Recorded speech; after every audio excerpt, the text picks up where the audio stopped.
Olha só, você tem gato em casa? Tem. Começa a carinhar ele. Pega o gato. Olha só. Olha só. Não, olha só. Você pega o gato e bota no seu colo. Ó, olha só. Pega o gato e bota no seu colo. Fica assim, gatinho. Ó, daqui a pouco. Oi, você vai ficar, ó, você vai ficar alisando ele, não vai? Daqui a pouco, arranhada na sua cara, seu filho.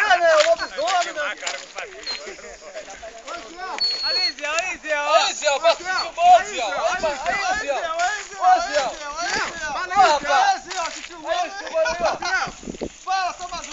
Tu vai levar uma arranhada na cara. Eu tô falando isso que ela pé de casa tem um coroa.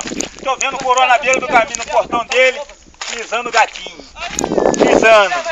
Tá lisando o gatinho, lisando o gatinho. Daqui a pouco, o gato deu uma unhada na cara dele. Ele, gato, filha da puta!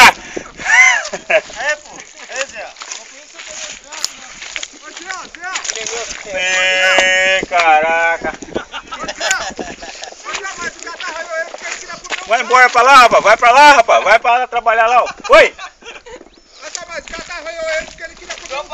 Não é não, rapaz. Não é não. Não é não. Que gato é o seguinte. Você começa a carinhar ele, daqui a pouco ele te dá uma unhada. Porque qualquer bicho que fica assim não. Qualquer bicho ele apurrinha mesmo. Porque a galinha deu um coice na sua cara. Não, mas galinha não me deu coice na cara não, senhor.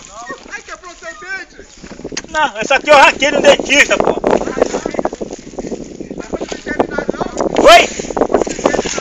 Não, eu no veterinário é pra cuidar de animal, sou animal. Você falou isso foi? Aí, eu perdi o guardador só pra de eu.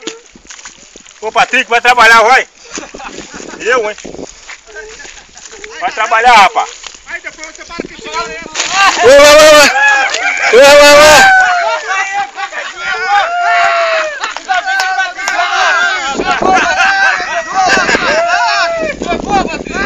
Pegou, mano. Ah, cacete, rapaz.